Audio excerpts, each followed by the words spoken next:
Olá, pessoal. Espero que estejam bem. Para quem ainda não me conhece, meu nome é Larissa. Sou formada em Educação Física, sou professora de Yoga, sou terapeuta holística e doula. E desde a minha formação em Educação Física, eu venho trabalhando um pouco com a questão de ressignificar o corpo, de aceitação de imagem corporal, com ressignificação de imagem corporal, e principalmente com mulheres. E aí o tema, né, solicitado para falar um pouquinho foi sobre imagem corporal. E uma fala breve, eu vou tentar ser breve, mas também trazer alguns pontos de reflexão que são muito importantes, que a gente deve sempre se questionar, pensando no padrão social que a gente vive e o que a nossa imagem diz sobre nós, ou deixa de dizer sobre nós. Mas isso está muito além do padrão estético físico, tá? Então eu quero trazer alguns pontos para realmente a gente refletir um pouquinho sobre. Quando a gente fala assim, imagem corporal, isso significa uma projeção mental que nós temos sobre o nosso corpo. Mas isso, essa representação que cada pessoa vai ter sobre si, ela não diz somente sobre si, porque nós somos seres coletivos. E tudo que está por trás da sua criação vai dizer sobre quem você é e quem é você, e a partir de quem você se enxerga e como você enxerga a sua imagem corporal. Então, quando a gente para pensar nessa pessoa, como que ela está olhando para o seu corpo e como ela está imaginando que o seu corpo é, isso vai muito além de aparência. Isso é aparência, isso é memória, isso são experiências, isso tem trauma, suposições, generalizações, como que ela se sente tendo aquele corpo, como que ela controla aquele corpo, como que aquele corpo movimenta. E quando eu falo de movimento, eu não falo apenas de movimento físico, de treino, de exercício. É um movimento no dia a dia. Como que essa pessoa senta? Como que essa pessoa se comporta numa roda com várias outras pessoas? Qual que é o tom de voz dessa pessoa? Ela se sente segura? Ela se sente insegura? Com um determinado grupo social, ela se sente mais à vontade? Ela se sente menos à vontade? E por que eu estou falando isso? Se a gente para pensar no corpo, ele vai reagir de diferentes formas. Então, se eu, mulher, estou num ambiente que só tem homens, eu vou me fechar e travar toda. O meu corpo muda, a minha postura muda. Eu gero uma tensão muscular só pelo simples fato de ter um grupo de homens ali do meu lado. Existe uma área de estudo que eu gosto muito, que é a psiconeuroimunologia. A gente traz isso para o parto, que é a partir desse olhar somático e como que o nosso corpo responde e o nosso sistema imunológico responde a partir de uma situação de perigo. Então, o parto, como nós temos memórias culturais, sociais, de muita dor, de muito sofrimento, de muita intervenção, de uma castração da sexologia, né, da mulher, da sexualidade da mulher, isso é sexualidade, né, não é sexologia, da sexualidade da mulher, isso vem à tona. E ao invés de a gente ativar uma via hormonal, neural hormonal para o parto, que auxilia o trabalho de parto, a gente ativa a contrária. E aí entra várias outras coisas por causa de medo, de insegurança. Isso é no nosso dia, né? Então, por que eu falo isso desse movimento? Se nós, como seres sociais, estamos num ambiente que nos amedronta, que faz a gente conectar com memórias e feridas infantis, como nós fomos gestados, como nós fomos paridos, maternados, iniciados na nossa infância, no nosso desmame, no nosso desfraude, isso tudo diz sobre a nossa sexualidade, isso tudo está falando sobre o nosso corpo. E resgatar isso é algo muito importante. Então, por isso que quando eu falo muito de corpo, de movimento, eu trago um olhar muito além do físico e de exercício. Tá? Então, eu queria trazer alguns pontos para a gente começar a pensar. Porque se eu falo de consciência corporal, as minhas práticas eu sempre falo disso, não é só sobre como eu estou agachando, como eu estou sentando, é como o meu corpo está se comportando numa situação de estresse, numa preocupação, no momento de ansiedade. Como que eu faço para minha respiração não... Sabe? Eu preciso de uma respiração que me permita voltar para o aqui e para o agora. Eu preciso relaxar trapézio, maxilar. Cada parte do nosso corpo que gera uma tensão, ela somatiza em outra parte. Então, se a gente tensiona o maxilar, por exemplo, isso vai afetar o meu diafragma, o meu útero, o meu períneo, a musculatura da vagina, o meu tornozelo. Então, a gente precisa de entender que o corpo ele é muito mais do que agachamento, supino, costas. Não é isso que é consciência corporal, né? Não é isso somente, tá? Porque também não quero expor como o que é certo e errado, né? Eu quero trazer que a consciência corporal é muito mais do que o movimento numa prática de atividade ou exercício físico. E aí, se a gente fala que essa imagem corporal ela é construída no todo, a partir do momento que a gente começa a usar algumas características como ofensa, isso faz as pessoas terem um desvio da sua imagem corporal. Por exemplo, gordo, preto, gayzinho, sapatão viraram formas de xingar as pessoas. Ser gordo é uma ofensa, ser gordo é um problema. E as pessoas fazem isso julgando para um padrão de saúde. E aí eu pergunto, o que é saúde? Porque a saúde não é só a ausência de doença, é estar bem, é estar mentalmente bem, é estar emocionalmente bem. E o que a gente tem hoje é um padrão muito gordofóbico, muito homofóbico, muito voltado para um padrão estético socialmente imposto de uma cultura que a gente tem patriarcal. Então, é necessário que a gente precise de ressignificar um pouquinho disso e ter um pouco de empatia. Porque quando eu falo aqui, eu tenho certeza que algumas das pessoas falam, putz, já começou aquele assunto chato. Mas já começou aquele assunto chato porque você não está sendo xingado de nada disso. E provavelmente você é aquela pessoa que brinca e fala assim com o colega, no Outubro Rosa você está usando rosinha.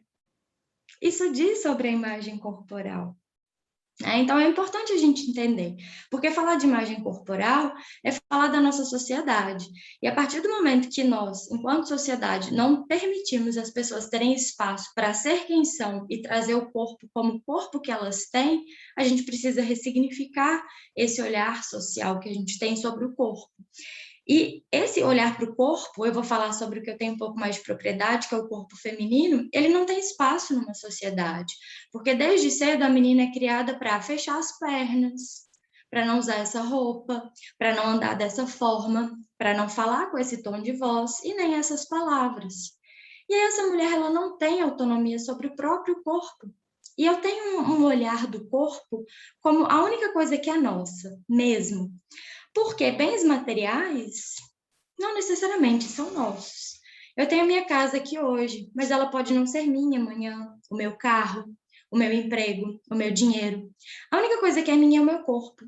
E, ironicamente, na sociedade que a gente vive, é a única coisa que a gente não tem. É a única coisa que não é nossa. Porque a sociedade faz a gente não gostar do nosso corpo.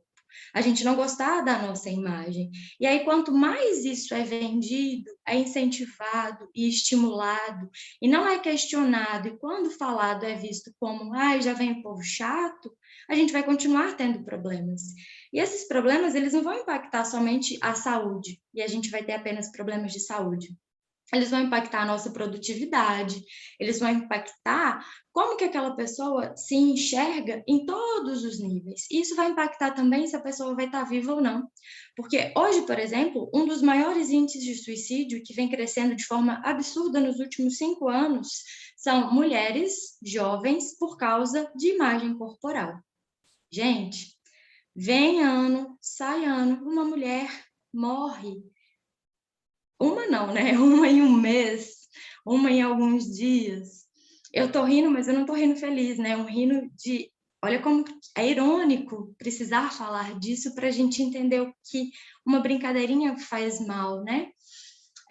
Uma mulher morre porque ela foi fazer algum procedimento estético, ela se mata porque ela não consegue se olhar no espelho, e todo ano sai um novo termo para algum desvio de imagem corporal. Então, você vai pegar uma pessoa com vigorexia, anorexia, bulimia, tem tantos nomes, e aí é o quê? Ai, que povo fresco. Mas é fresco porque talvez você está lá todo dia falando assim, nossa, essa cadeira não te aguenta. E às vezes não é nem falar. Nós não estamos preparados enquanto sociedade para receber essa pessoa. E aí, às vezes, só tem uma cadeira no ônibus que cabe uma pessoa que está com mais peso. E aí você acha ruim ter que dar cadeira para ela porque você está cansado e você quer sentar ali. Ou no restaurante que só tem uma cadeira para alguém gordo e você não se toca que aquela cadeira é para a pessoa e você continua sentado. Então, trabalhando com isso, eu já recebi mulheres que viajaram em grupo e só tinha uma cadeira, que é aquelas que deita, tipo espreguiçadeira na praia, que ela poderia sentar, que cabia a ela. E aí as pessoas corriam porque elas queriam deitar. Então ela passava quase que o dia inteiro, de todos os dias em pé, porque ninguém se tocou que ela só podia sentar naquela cadeira. Mas todos os dias alguém mandou ela emagrecer. Será que a gente está realmente preparado para poder falar que esse assunto é chato e que já vem a pessoa chata, ao invés de, no dia a dia, a gente começar a questionar do que está acontecendo conosco enquanto sociedade? Então, não é um assunto chato e bobo. Chato e bobo é a gente não poder respeitar o corpo de alguém. Isso é chato e bobo dentro do meu julgamento, assim como do julgamento da pessoa que acha o assunto chato e bobo. E aí a gente vai falar um pouquinho de autoestima, que é uma imagem subjetiva que a pessoa faz sobre si. E que tem um pouco de relação com a imagem corporal, porque um dos aspectos da autoestima é o físico. E como é que vai ser minha autoestima se eu cresci ouvindo que eu sou feia, que eu sou gorda, que eu tenho que arrumar e afinar o meu nariz, que meu dente tem que ser assim, que o meu maxilar tem que ser para o outro lado?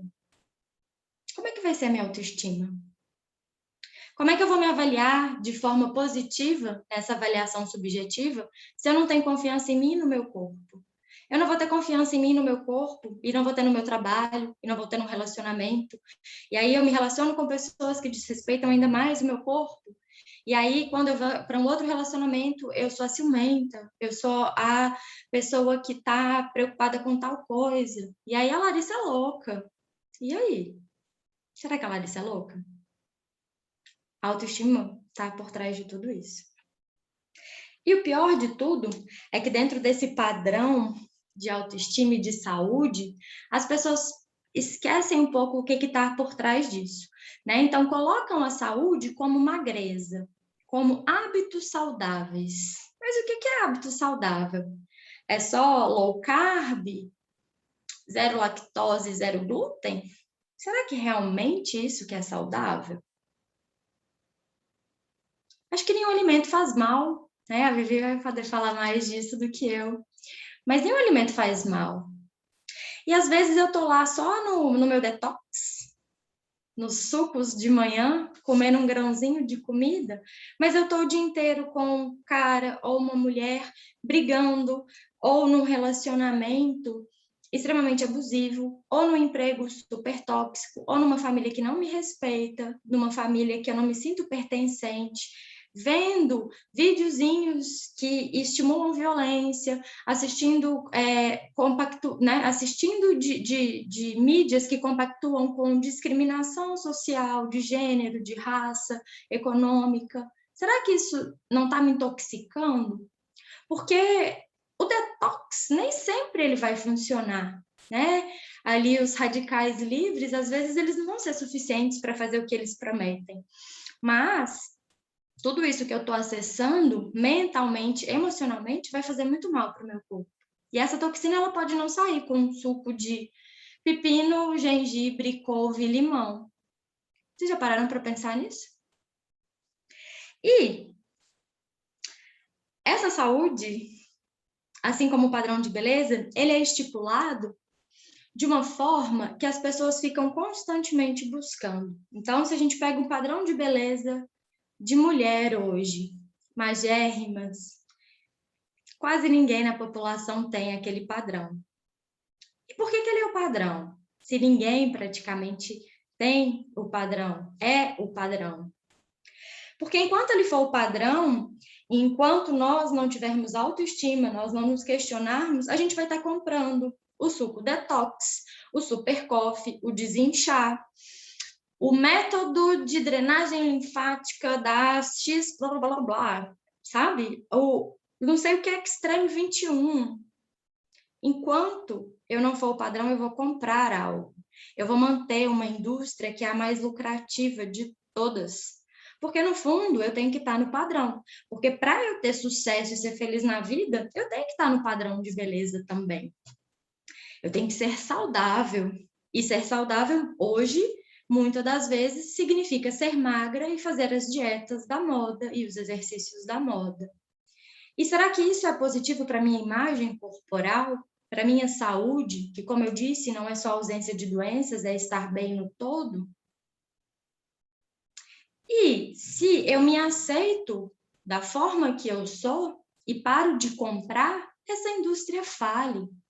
E essa indústria é parceira da indústria alimentícia, que desenvolve um super café cheio de coisas que vão te intoxicar, mas aí você compra o detox, porque tem que tirar o radical livre, não é? E, além disso, a farmacêutica está ali. Então, eu compro um creme Nivea, tira celulite. Amanhã um anti-idade. E depois de amanhã, cabelos sedosos e menos esvoaçantes, porque eu não devia estar aqui falando com vocês com meu cabelo assim, né? Mas eu não tinha o creme, eu nem sei mais as marcas, Cappuccino 21, sabe? Então, estou inadequada para falar com vocês. Então, a gente precisa, eu estou sendo bem irônica mesmo, gente, porque são coisas que passam despercebidas e a gente não se questiona, né? E o que está por trás disso também?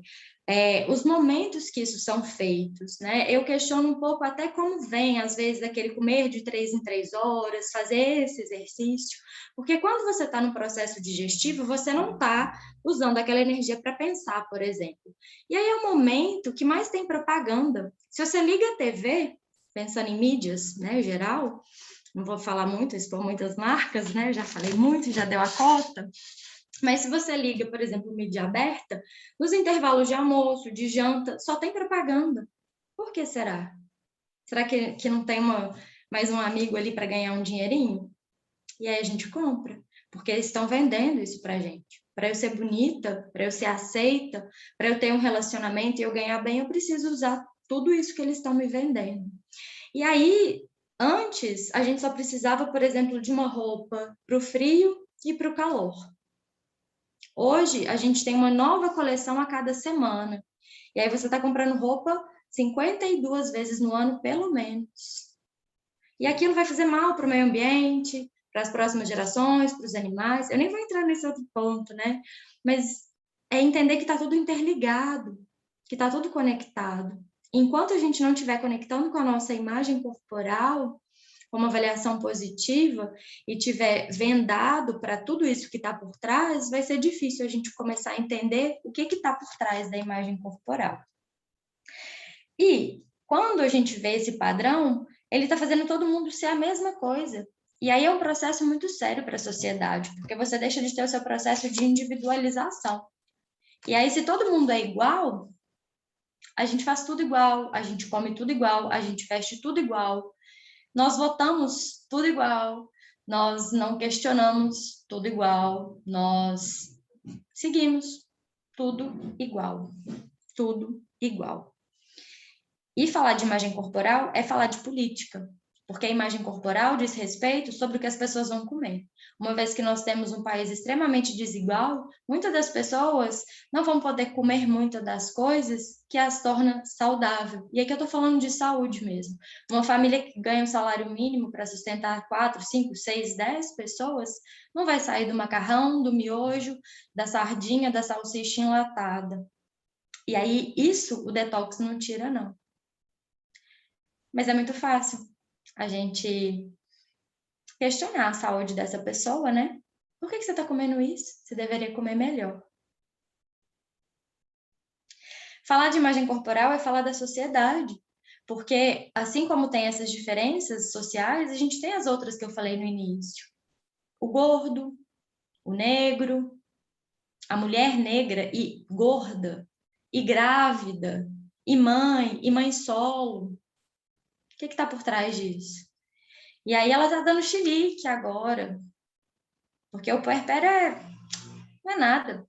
Ela tá dando chilique. O filho nasceu, tá tudo bem, ela tá amamentando. Não sei por que ela tá assim. Para de chorar, mulher. Vai trabalhar. Deixa de ser fresca. Isso é imagem corporal, gente. É cultural a forma como nós lidamos com o nosso corpo. E principalmente nesse momento que tá todo mundo ficando igual e comprando de forma desenfreada e não se questionando sobre quem você é na sua essência. Porque se todo mundo tá igual, você para de questionar o que que você sente, o porquê que você tá fazendo aquilo, por que que você tá comprando a sua roupa 54, tá? Então, é importante a gente pensar sobre isso, porque se a gente fala sobre isso cada vez mais, a gente entende que a sociedade precisa falar sobre isso, mas não como algo chato, como algo que eu nunca tinha pensado, mas como algo que é necessário, porque nós precisamos resgatar algumas coisas. Nós precisamos entender que falar de imagem corporal é minimizar essas diferenças, essas desigualdades, e fazer com que a coisa mais óbvia que não deveria ser tirada é o direito daquela pessoa existir. Porque se eu tenho que mudar o meu cabelo, se eu tenho que mudar a minha roupa, se eu tenho que mudar a minha fala, a minha expressão, eu não estou sendo quem eu sou. Então, eu não tenho direito de existir nesse momento. E aí é muito importante, a gente precisa realmente ressignificar o que está acontecendo com esse eu. E aí, para finalizar minha fala, eu gosto muito de falar que o nosso corpo é o nosso templo sagrado, porque esse corpo é seu. E corpo, para mim, movimento, para mim, é uma proposta de cura. Mas eu não falo cura naquele sentido pejorativo, não. Eu falo cura num sentido de transformação. E eu falo isso com muito cuidado, como uma profissional que busca trazer isso. Porque a partir do momento que eu transformo o meu movimento, que eu transformo a minha relação com o meu corpo, eu falo muito de movimentar o corpo por amar e não por odiar. Porque enquanto você está indo lá, tá pago, tem que sofrer, tem que doer para crescer, você talvez não esteja trazendo para o seu corpo algo muito amoroso. E aí cada pessoa tem que questionar o que faz sentido para si. Isso é a forma como eu gosto de falar e como eu trabalho no meu trabalho extra aqui, né? Mas queria trazer um pouquinho essa reflexão, o que a gente está trazendo para o nosso corpo, porque um mesmo movimento, ele pode ser muito benéfico, mas ele também pode ser muito maléfico. E como eu disse, cada parte do nosso corpo está interligada. Então, dependendo de como eu estou treinando, de como eu estou me movimentando, eu estou bloqueando mais a minha segurança, minha autoconfiança, minha autoestima, minha sexualidade. Eu estou bloqueando mais, abrindo mais, deixando mais feridas, aumentando a minha tristeza pelo simples fato de fechar e abrir grupos musculares. Então, se a gente para pensar que o corpo ele é muito além do físico, e a gente traz um pouco da parte energética, dos chakras, de uma anatomia intuitiva, a gente entende por que tantas pessoas com determinadas modalidades esportivas têm características muito específicas e semelhantes, porque elas estão fazendo o mesmo movimento, no mesmo grupo muscular e deixando de fazer outros.